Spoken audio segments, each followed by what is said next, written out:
happen to get kidney stones, you could ride a roller coaster and let the shakes dislodge them from the tissue walls. Then, as the coaster moves, the change in speed shakes your whole body, and this makes them move into your bladder, where they can finally pass through when you pee.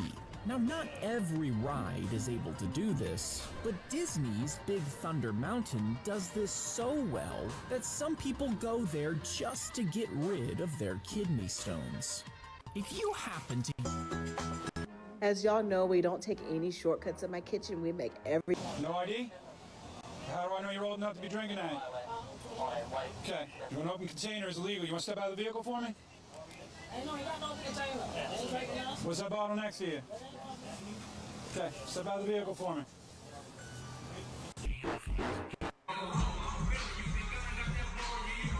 Nearing the halfway point of the second Live to quarter. break. Unless Northern Illinois just trying to... you can save it for the milk. Here for three. Got it. That's something cool. Ready for take. Ready one, take. We'll do Iowa State white, Iowa State cap. Here's Sorensen for three. Guess the answer. Ready three, take. Ready one, take. One of each. Yeah, can we do each of the threes? We'll do a generic wipe and a generic cap. We are in the zone. Trying to force the Cyclones to some narrow passing angles, and Iowa State's credit, they're putting the ball right on the money. She is able to go up. Ready three, take. Put the ball on the floor. Animate the bug off, please. Bug out. And ready, white to red, white, Iowa roll. State in command. For the music. And reigning from the outside as you're watching Big 12 basketball. Here on ESPN Plus. Kill mics. And cap. In 3, 2, 1. Network break. Cool. Perfect. Clear. Nearing the halfway point. What's the rules? You just gotta...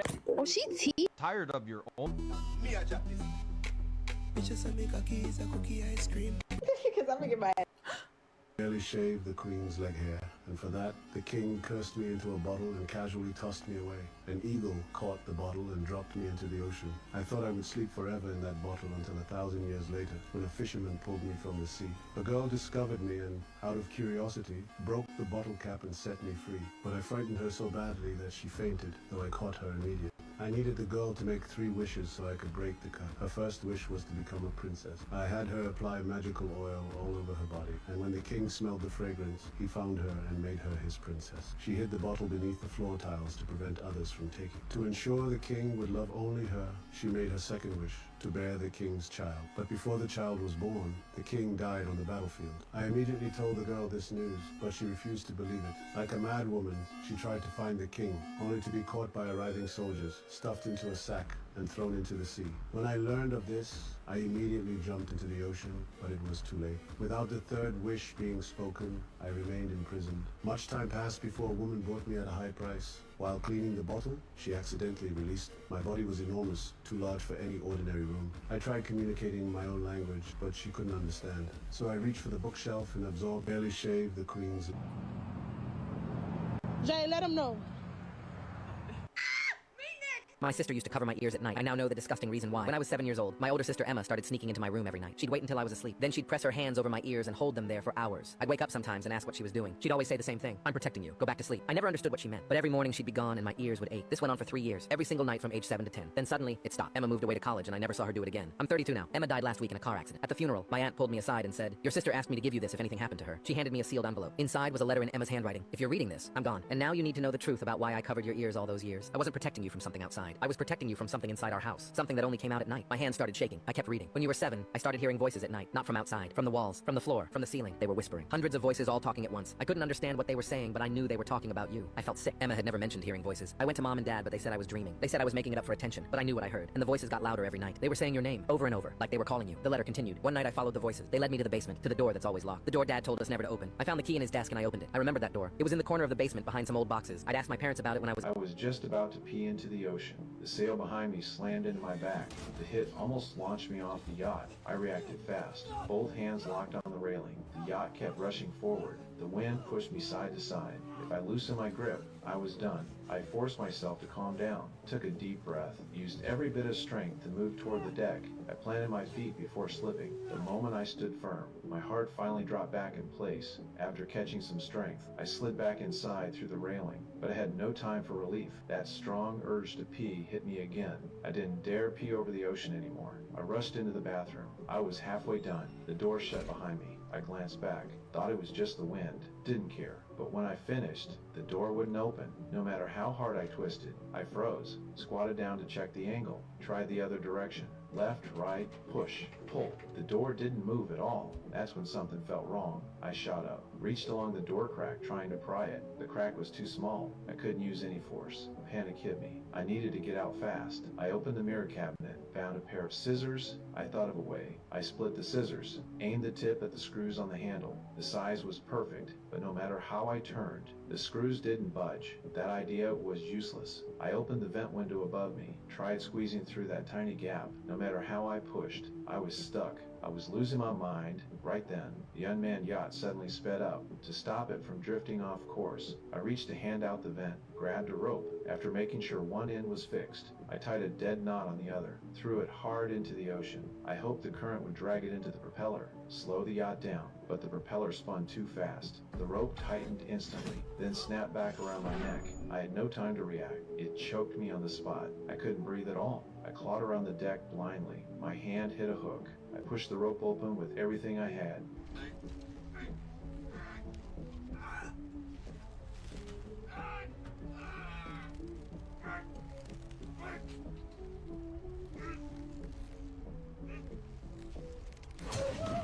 Barely pulled myself free. I had half a life left, but I was still trapped in that bathroom.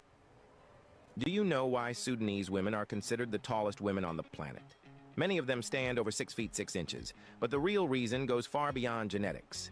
In Sudan, girls start practicing certain movements from a very young age, like jumping in place or shifting their weight from one foot to the other, almost like a perfectly timed, gentle dance.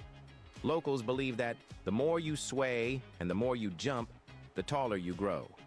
They think these repeated vertical and side-to-side motions help stretch the body and support growth during key developmental years. Combine that with a clean, natural, protein-rich diet and an extremely active lifestyle, and you get the ideal environment for height. Some experts even suggest that these steady jumping and swaying movements strengthen the spine and improve posture, making people look even taller. Because of this... Chucky, watch. I looked down at the pizza in my hands, noticing all the meat had been eaten by those above hungry. I wanted to grab food from the lower levels, but just as I reached for a chicken wing, my upper-level partner stopped me. He said I could only eat my own food. That was the Loyalist faction's rule. If anyone started stealing food, those below would starve. I protested that my pizza had been eaten by others. He promised to help me, urging me not to become a thief. He warned that if I kept stealing others' food, I'd face punishment from the Loyalists. I refused to listen, still intent on stuffing the chicken drumstick into my mouth. But my cellmate stopped me. She gave me a fried meatball to eat. Only then did I put the drumstick back. The next day, my cellmate and I woke to the sound of fighting upstairs. Gang members from floors 19 and 20 descended to floor 21. They were teaching the pizza thief a lesson. But even the four of them together couldn't defeat the thief. This showed the thief was dangerous. My upper-level partner told me, the other side will be down soon. If they can't win, my cellmate and I need to prepare for battle. Hearing this, I immediately grew afraid. I said I'd never fought anyone before, but there was no time to react. The platform rose instantly. Battle seemed imminent. My cellmate I will pay for... The girl had stood like this all night long, yet to stay alive. She dared not move a muscle, for beyond the mirror dwelled countless... telephone ring. You may be hearing a ton of... Oh God, bro. Oh, hell no, man. What? Oh God, bro. Oh, hell no, man. What? Oh God, bro. Oh, hell no, man. What?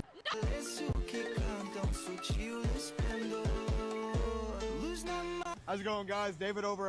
In this world, everyone had Down syndrome. People couldn't even tie their own shoelaces. But there was one boy who was different from the rest. Even before he was born, doctors noticed something strange in his mother's reports. Since childhood, people would peek through their windows just to get a glimpse of him. As he grew up, the crowd only got bigger. When he went to kindergarten, he saw that all the kids had tangled shoelaces. Even the teachers couldn't tie them. But the boy easily untied all the laces. On his 5th birthday, he got new leather shoes, and everyone was shocked when he tied them even with a blindfold. Now every day, kids stood in line for him to tie their shoes. One day, his parents took him to a boxing match. He was confused why the fighters were hugging instead of fighting. Then it was his turn. The boy in front of him was bigger and stronger, but as soon as the bell rang, he knocked him down. Everyone went silent. The medical staff came, but they picked up the boy instead. Tests showed he had 1 chromosome less. People searched everywhere, his pockets, his house, but couldn't find that chromosome. Years later, he grew up. People made special toilets for him, gave him separate parking spots. It all felt strange to him. One day, when he saw someone's lace open and wanted to help, he got scared people would treat him differently. That night, his parents' love made him feel the desire to be loved too. But when he went outside, girls closed their curtains after seeing him. He felt alone. When his parents took him to a psychologist, he realized he was stuck in the wrong body. He decided to get surgery to become normal. In the hospital, on the bed next to him, there was a girl. She also had laces on her shoes. Their eyes met, and they paused. For the first time, they felt someone else in this world was like them. Then both of them started helping everyone tie their shoes. One day, they saw tape on someone's shoe, and both got the same idea. After some time, they created the world's first shoe that anyone could wear. These shoes became so popular that everyone wanted to buy them, and that, in this world, everyone... I was intensely working out my glutes when suddenly, the seat of the spin bike began rising on its own. Sensing something was wrong, I called out to the AI to lower the seat, but there was no response, no matter how many times I shouted. The next moment, my feet were locked firmly in place. Soon, I was pushed to my limit, my long legs straining audibly under the pressure. On the verge of a serious injury, I reached desperately for the limit switch, but even with all my strength, I couldn't quite reach it. In a panic, I tried calling for help from my roommate inside, but the AI had activated soundproof mode. Not only did Nick not hear my cries for help, he was too busy enjoying the AI's automated shaving service. Meanwhile, in the kitchen, another man was about to light a cigarette. Without warning, the AI silently turned on the gas stove. Fortunately, he avoided disaster, but didn't think much of it. Then the AI suggested he drink a glass of water to calm his nerves. Seeing the cloudy liquid in the cup, the not-so-bright man thought it was some kind of specialty sparkling water. He completely failed to notice the corrosive smoke rising from where droplets had fallen from the dispenser, and suspecting, he gulped it down in one go. Just as I let out a scream, the man was burned by sulfuric acid. At the same time, Nick finally heard me and came out with Anna to check. Thankfully, I was okay. I'd only cut my finger. But when the 3 of us returned inside, we found... When I say I have a mouse problem, I have a fucking mouse problem. Now, don't get me wrong. That mousetrap looks bad because that's just a couple that haven't ran away yet. But I put this thing up a couple days ago, and it's got a lot better. He painted the International Crime Syndicate symbol on his face, walked right onto the street, and deliberately flipped cigarette ash onto a patrolling cop. When they arrested him, the officers found a fake international warrant, which he made himself, in his pocket. That was the ticket. Just like that, he successfully infiltrated the most secure maximum security prison in Malaysia, the one nobody ever escapes from. His goal? Take down the notorious arms dealer and save his kidnapped girlfriend. During their routine intake inspection, his weapons were all perfectly disguised. He'd pre-wrapped microplastic explosives in chewing gum. He hid the fuse and a tracking beacon inside a cigarette. And he'd injected a lethal toxin into a bottle of hair gel. The guards didn't think twice about any of these everyday items. Once inside each side, he meticulously waited for an opportunity to get close to the arms dealer. When an unknown assassin suddenly attacked the arms dealer from behind during his workout, our guy reacted fast. He grabbed a screwdriver and threw it, saving the target's life. The arms dealer, impressed by his skills, invited him to his private cell. Come in, my friend. The dealer offered him a job, then turned his back to prepare a meal. They already have a job. What job?